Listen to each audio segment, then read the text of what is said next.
Welcome to Pivot Point Church for today's message. Today, we will be studying Joseph's rise to power, which is found in Genesis 41. Please make sure you download the worksheet for today. It can be found on our website at www.pivotpointchurch.org or on a free app available on Google or Apple. Please like and share our videos so others can find us, and then hit that subscribe button so you don't miss any of our messages. Let's pray. Heavenly Father, thank you for taking such good care of us. Thank you for bringing us together once again. Open our hearts and minds and ears to be receptive to your word, oh God, that we might get to know you even better. In Jesus' name, amen. Well, we're glad that you're here today, and we're going to recognize that we're in chapter 41.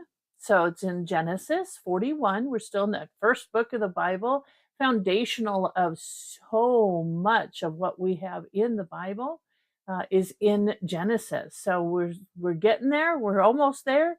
We're still talking about Joseph right now.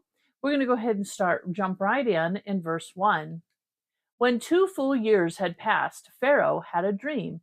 He was standing by the Nile, when out of the river they came up 7 cows, sleek and fat, and they gazed among the reeds. After them 7 other cows, ugly and gaunt, came up out of the Nile and stood beside those on the riverbank. And the cows that were ugly and gaunt ate up the 7 sleek, fat cows. Then Pharaoh woke up.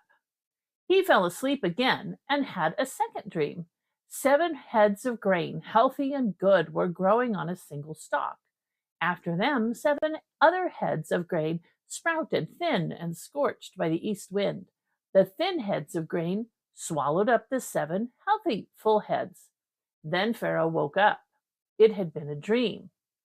All right, so Pharaoh had had dreams. Now, we've talked about dreams in the past as how God often will work in a dream to give us a message. Most of the time, it's because we are so busy with everything else in our lives that the only time that he can actually be heard is at night, and often only in our dreams.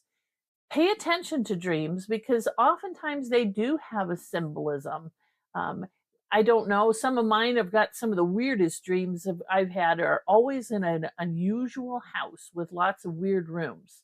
Haven't figured out what that means. If you happen to have an epiphany on that, you go ahead and let me know.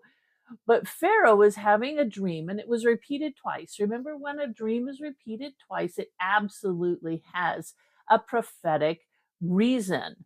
And so he had this unusual dream, which he was recognizing it had great significance. The river in this area, of course, is the Nile. It is the life stream of Egypt. And 2 years had passed since Joseph had interpreted the butler's dream or the cupbearer's dream. And now he is 30 years old. He has spent almost half of his life in slavery in Egypt.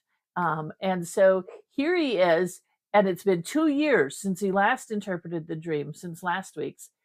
And in the anti-Semitic, which is the Jewish thought, the number 7 had special significance. It is the number of completion or holiness. And the second group of 7 cows contrasts strongly with the first. Okay, 7 cows. The scrawny cows devour the healthy ones. And the second dream was almost exactly the same, except it was heads of grain. So we're talking 2 major food sources in the area. And we're seeing that they're being attacked, if you will. We know that there's going to be something significant with the food coming up. We don't have it quite as good as we do with the number of food availabilities that we have. But we know that in this day and age, having a good amount of food on hand was really important because you never knew what the next year's crops was going to do. Going on into verse 8, in the morning, his mind was troubled, so he sent for all the magicians and wise men of Egypt. Pharaoh told him his dreams, but no one could interpret them for him. Then the chief cupbearer said to Pharaoh, "Today I am reminded of my shortcomings. Pharaoh was once angry with his servants, and he imprisoned me and the chief baker in the house of the captain of the guard. Each of us had a dream the same night, and each dream had a meaning of its own. Now, a young Hebrew was there with us, a servant of the captain of the guard. We told him our dreams, and he interpreted them for us, giving each man the interpretation of his dream. And then things turned out exactly as he interpreted them to us. I was restored to my position, and the other man was impaled. So Pharaoh sent for Joseph, and he was quickly brought from the dungeon. When he had shaved and changed his clothes, he came before Pharaoh.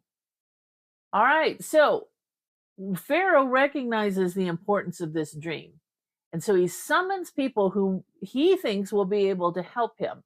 So the magicians and the wise men were very common in the palaces of ancient rulers.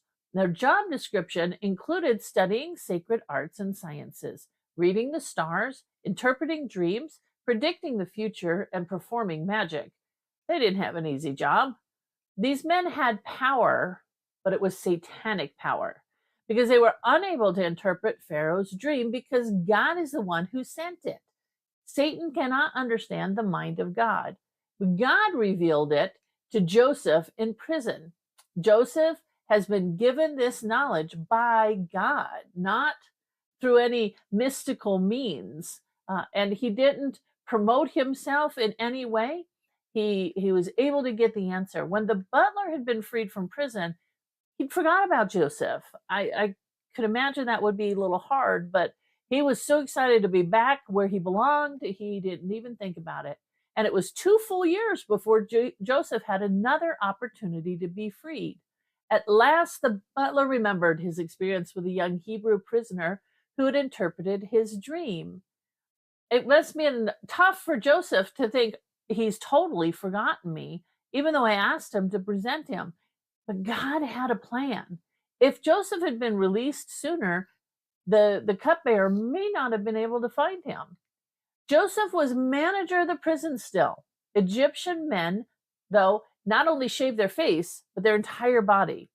So in order for him to be presentable to come before the Pharaoh, I mean, he'd lived in a dungeon in the prison. So may or may not have been very clean, and he probably hadn't had a whole lot of opportunities to shave. So the Egyptians didn't like hair at all. And so he had to spend some time getting cleaned up and shaved before he could be presented before the Pharaoh. He wasn't prepared, in this case, to be pulled out of prison in order to face the king. However, he was prepared to give testimony to God. He knew who to point to for the revelation in these dreams. Verse 15, Pharaoh said to Joseph, I had a dream and no one can interpret it. But I have heard it said of you that when you hear a dream, you can interpret it. I cannot do it, Joseph replied to Pharaoh, but God will give Pharaoh the answer he desires. Then Pharaoh said to Joseph, in my dream, I was standing on the bank of the Nile, when out of the river they came up 7 cows, fat and sleek, and they grazed among the reeds. After them, 7 other cows came up, scrawny and very ugly and lean. I had never seen such ugly cows in all the land of Egypt. The lean, ugly cows ate up the 7 fat cows that came up first. But even after they ate them, no one could tell they had just done so. They looked just as ugly as before. Then I woke up. In my dream, I saw 7 heads of grain, full and good, growing on a single stalk. After them, 7 other heads sprouted, withered and thin, scorched by the east wind. The thin heads of grain swallowed up the 7 good heads. I told this to the magicians, but none of them could explain it to me. Then Joseph said to Pharaoh, the dreams of Pharaoh are one and the same. God has revealed to Pharaoh what he's about to do. The 7 good cows are 7 years, and the 7 good heads of grain are 7 years. It is one in the same dream. The 7 lean, ugly cows that came up afterwards are 7 years, and so are the 7 worthless heads of grain, scorched by the east wind. They are 7 years of famine. It is just as I said to Pharaoh. God has shown Pharaoh what he's about to do. 7 years of great abundance are coming throughout the land of Egypt. but 7 years of famine will follow them. Then all the abundance in Egypt will be forgotten, and the famine will ravage the land. The abundance in the land will not be remembered, because the famine that follows it will be so severe. The reason the dream was given to Pharaoh in two forms is that the matter has been firmly decided by God, and God will do it soon. Okay, so Pharaoh was desperate. He needed a corrected interpretation of his dreams. Joseph praised the power of the living God in this pagan court of Pharaoh. He was so grounded in his own faith still. I applaud his parents, because I doubt that even those of us who walked with God had the faith to be able to do this in the face of the most powerful man on the earth at this point. His answer suggests that Joseph already knew what the dream was and that it contained good news for Pharaoh. Pharaoh repeated the information that he had previously given to his wise men, and God sent the dreams so that God could give Joseph the opportunity to understand them, because God was ultimately in control of all of it, even the extra 2 years that Joseph spent in prison. The repetition of the phrase, God has shown Pharaoh, is for emphasis.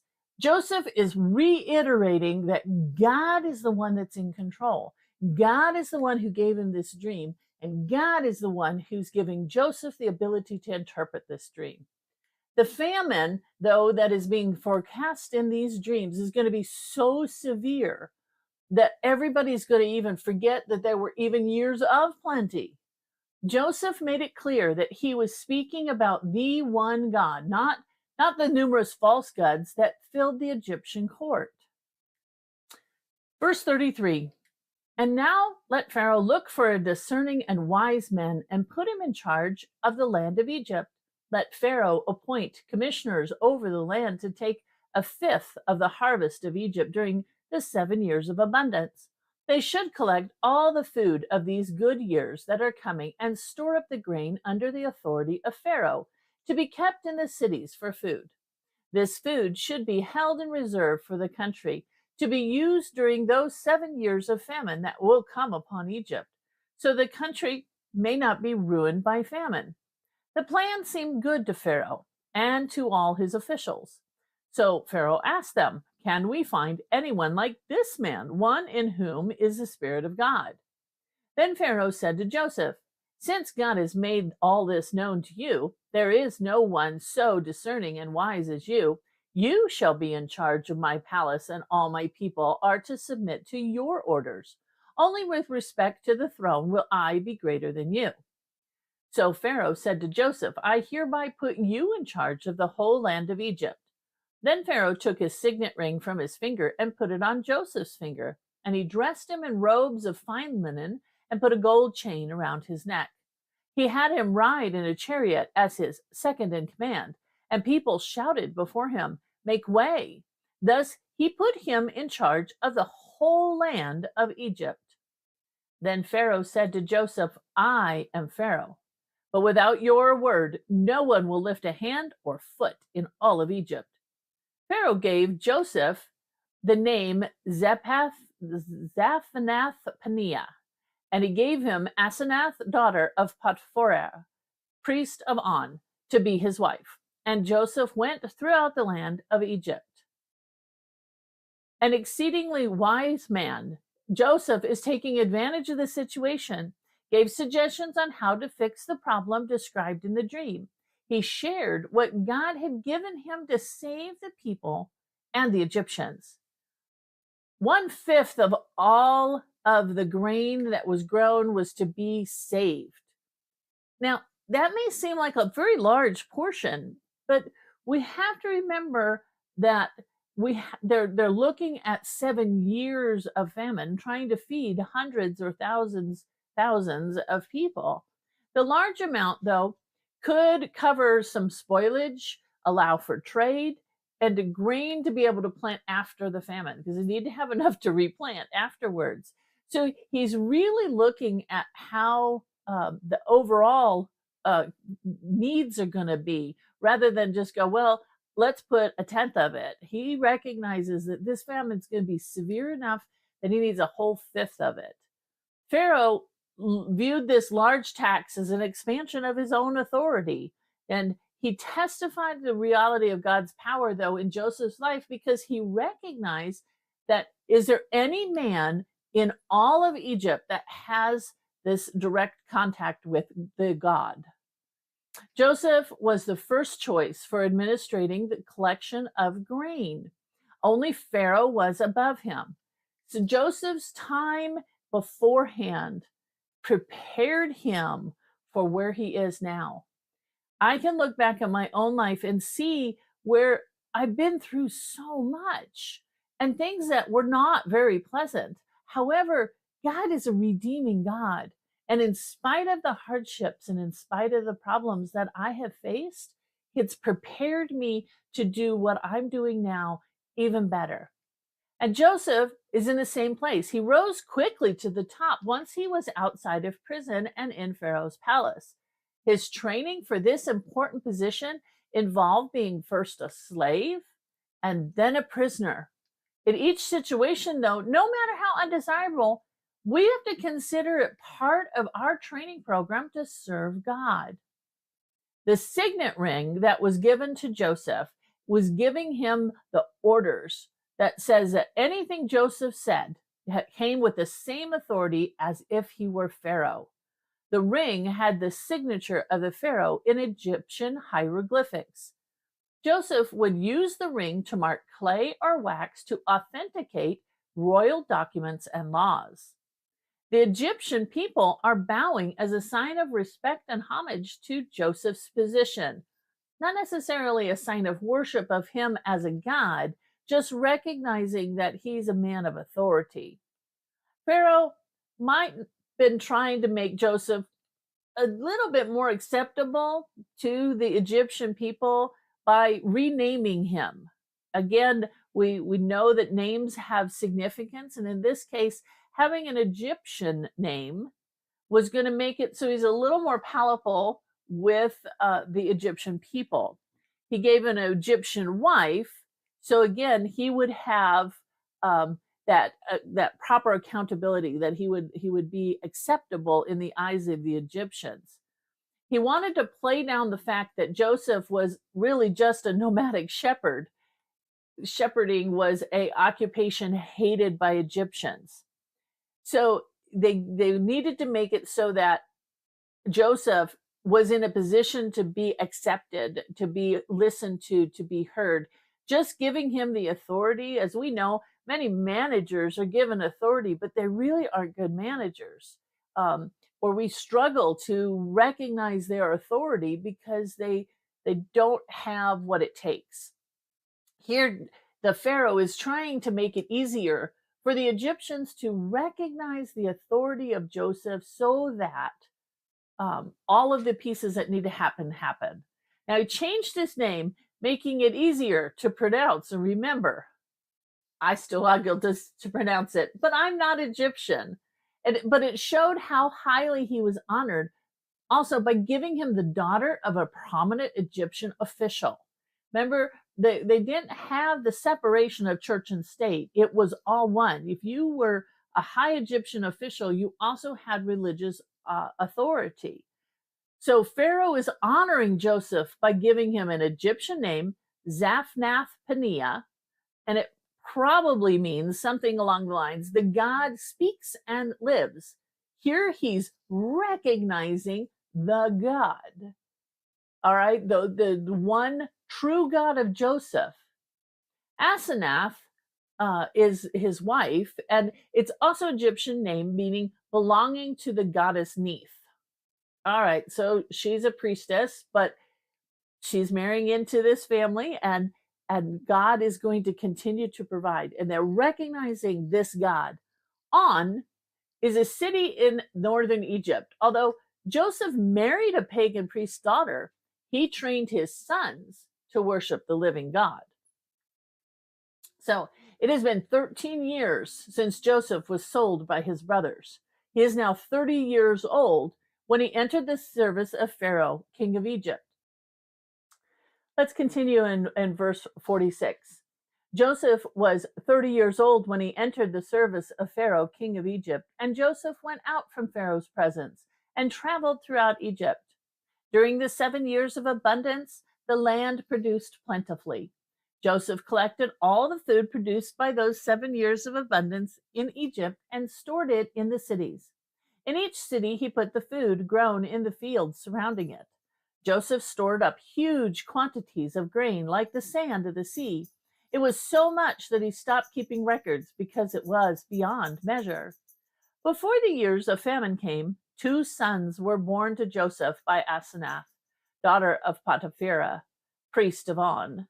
Joseph named his firstborn Manasseh and said, "It is because God has made me forget all my trouble and all my father's household." The second son he named Ephraim and said, "It is because God has made me fruitful in the land of my suffering."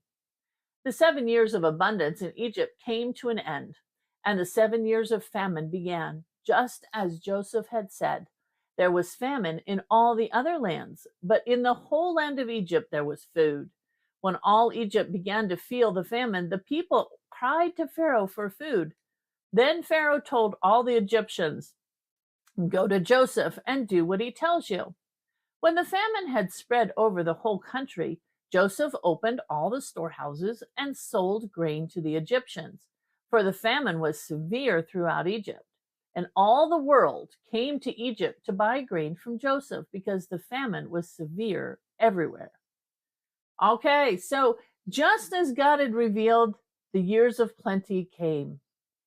This task of keeping the grain was enormous because it was a land of plenty at this point. There was so much grain that he had collected, he couldn't even keep records of it. It's amazing that they've found these giant storehouses for the grain, and the engineering is amazing. That they would fill it up, and it has like an opening at the bottom, and it would just rain down. We have something similar with my rice, so you pour in the rice at the top, and it's got a little spout, if you will, at the bottom. Then I can open to pour out the rice and close it. Same kind of concept, but on a much larger scale. And they're finding these storehouses all over the place with stairs and these the silo. It came down and it was able to be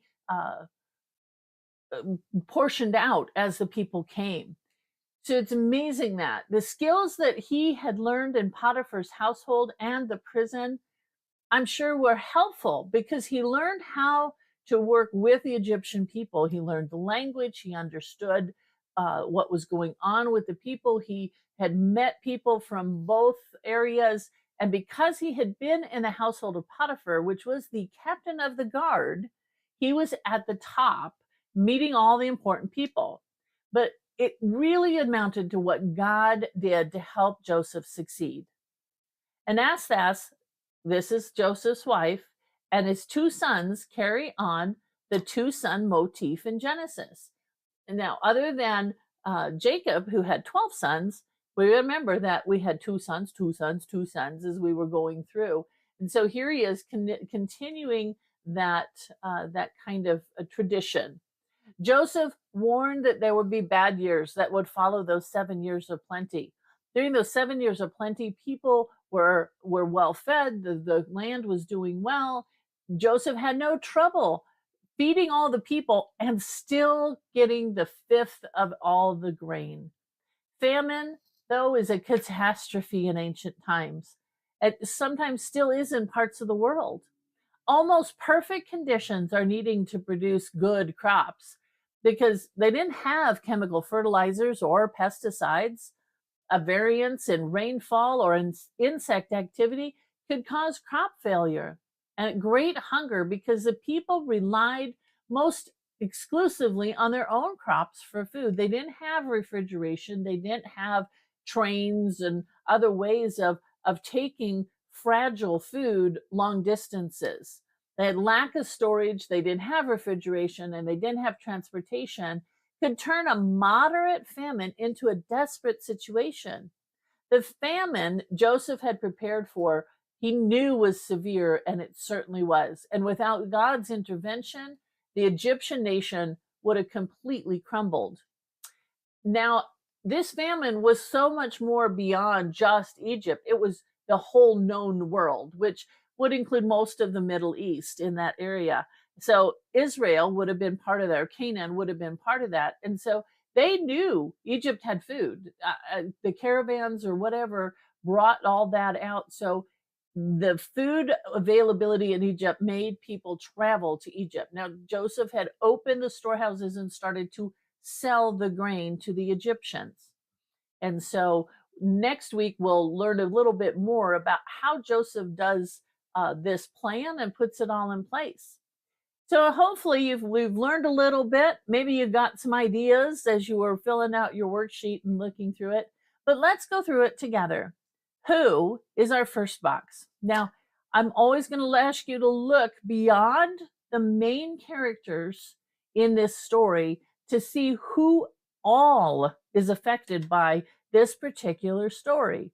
Now, we've got our main characters of Joseph and Pharaoh and God, but who else is in this story?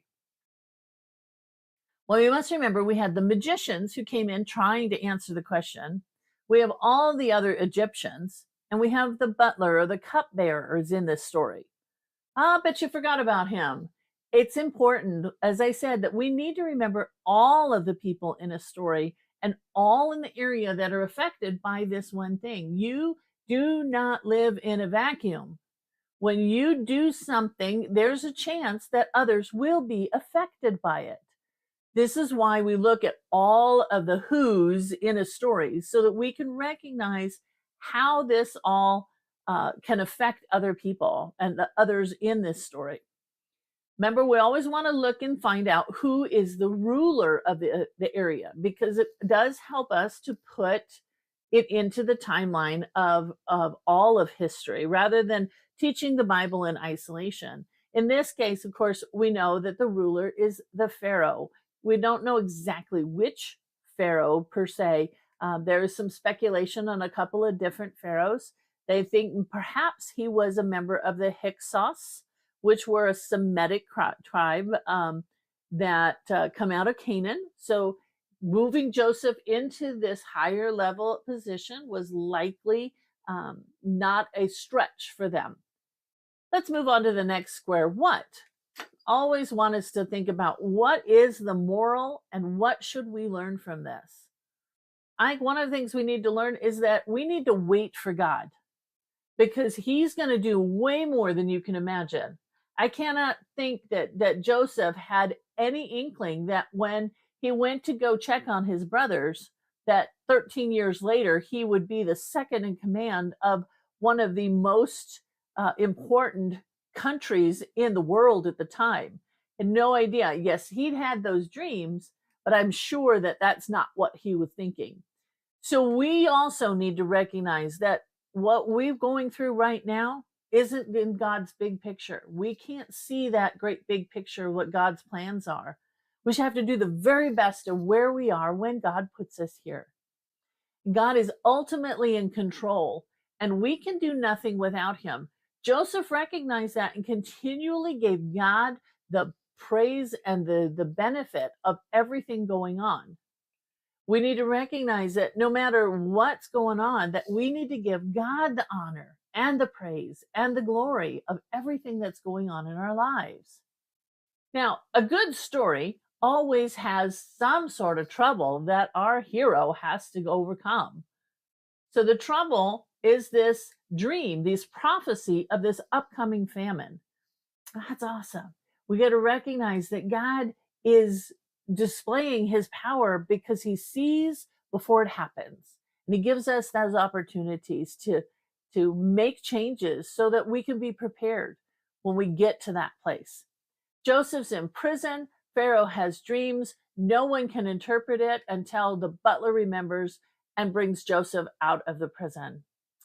So we have to recognize that God can pull us out of whatever circumstance that we're in right now, because we know that God is the one ultimately in control. Are there any commands given? What commands are given Pharaoh is commanding everybody to bow down to Joseph because he is now second in command. It is amazing how quickly our fortunes or our fate can change when God's the one that's in control and we give him the glory and the honor. What is the culture? Okay, remember, we look at things from our Western mindset, modern mindset, and when we read these stories, oftentimes we have no understanding of what it was like to live in that time. So we need to do a little bit of digging because it definitely makes a difference when we're looking at our stories to understand that culture. So we had an agricultural country where most of the land was in agriculture. Got to remember, though, that they did not like shepherds. That was detestable. They didn't mind eating the animals, but they did not like doing the shepherding. And it was a polytheistic. So polytheistic, poly meaning many, theistic meaning God. So Egypt had many gods. So it was a polytheistic society. This is what Joseph has been involved in 13 years, and yet his own faith has never wavered. That to me is incredible. What's going on in your world that's changing your mind, or you're giving in little pieces of your own faith to fit into what the world says is okay? There are things that if we compromise on the little things, it doesn't take long for Satan to get us to compromise on the big things. What promises or prophecies are given? Well, we have those two dreams and they mean the same thing. The promises or prophecies are 7 years of plenty, followed by 7 years of famine. Our next box, where is this story taking place? The whole story is taking place, of course, in Egypt. We got to remember, though, Egypt, where he was like, there's these northern cities, it's right along that Nile where the water was so good. When did the story take place? About 1800 BC. It's about not quite 4,000 years before today is when this is taking place. The next question is why? Why is this important?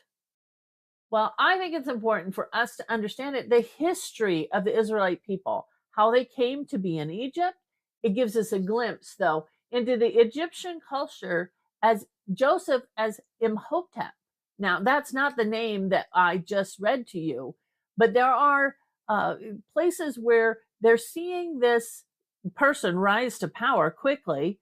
He's the one that created the step pyramid. He's the one that had some great engineering ideas with these grain storage facilities.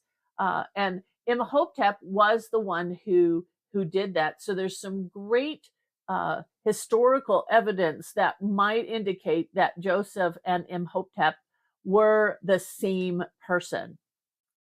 Why should we care about this text? Why does it matter that we read this? When we read these ancient stories that are almost 4,000 years old, why does it matter? I think it's important for us to understand that the Bible is not just a storybook, but it's also a history book.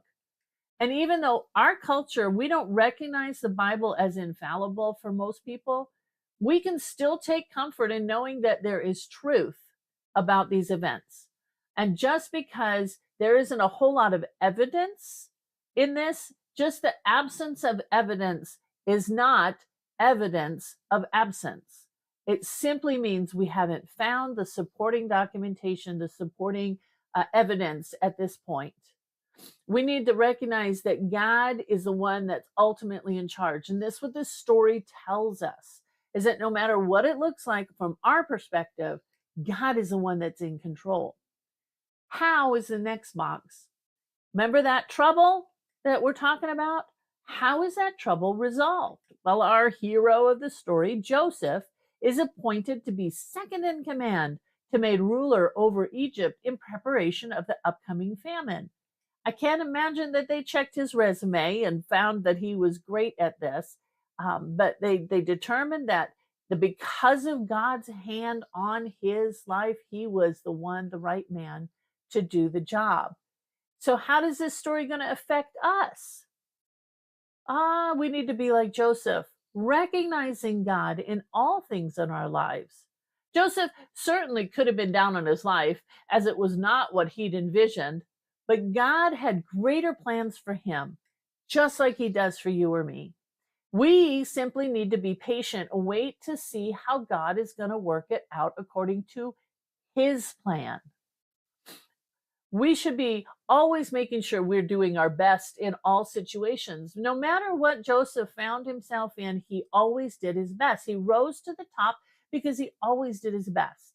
Are you in a situation where your job maybe is really difficult? And it's so easy to just be a slacker and do as minimal as much as possible. Why don't you change that around a little bit and do the work for God, doing your best even when at times seems to be the worst? Because we have to recognize God is working it out for our good and his glory. Next one, are there any repetitions? Well, we do have that double dream. Not necessarily the words like truly, truly, or verily, verily. Those are signals for us to recognize that God has something we really should be paying attention. Same thing with dreams. This double dream was, in fact, an ability for us to see that there was something important. How about any comparisons where we see something is like this? I didn't notice any. Are there any if-thens? God frequently will say, if you do this, then this is going to happen. Well, God's saying that famine is going to happen, so fix it. But it's not necessarily an if-then, because there's nothing that the humans are going to be able to do to stave off what's coming. As I always want us to recognize, is that Old Testament, New Testament, really only part of one book. So when we recognize, we read our Old Testament, let's go looking for something in the New Testament to connect them. And so today's nugget is found in Ephesians 4:11 through 15. So Christ himself gave the apostles, the prophets, the evangelists, the pastors, and the teachers to equip his people for works of service, so that the body of Christ may be built up until we all reach unity in the faith and in the knowledge of the Son of God and become mature, attaining to the whole measure of the fullness of Christ. Then we will no longer be infants, tossed back and forth by the waves and blown here or there by every wind of teaching, and by the cunning and craftiness of people in their deceitful scheming.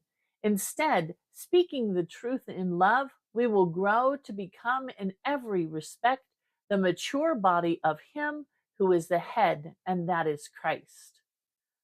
We need to recognize God in our lives, be patient, and do our best. Next week, we're going to find out that Joseph's brothers are going to show up for some of this grain. We're going to learn about the family reunion. And the verses, is a long section, but we need to get through it. It's going to be in Genesis 42 through 46. So glad you could watch us today. Join us Sunday for our next teaching at 9 a.m. and then Zoom with us 1 p.m. on Sundays, and we'll answer any questions this study or any study that we've been doing has brought up. If you find that this ministry is a benefit to you, please consider supporting us. You can donate by check or money order by mailing it to P.O. Box 806, Brighton, Colorado 80601, or by using the Give tab on our website or our app. All donations are tax deductible. Please help us as well by liking and sharing our videos and our posts. It's going to be a way for us to reach even more people. We're so glad you were here for us today. We ask that this week find a way to be a blessing to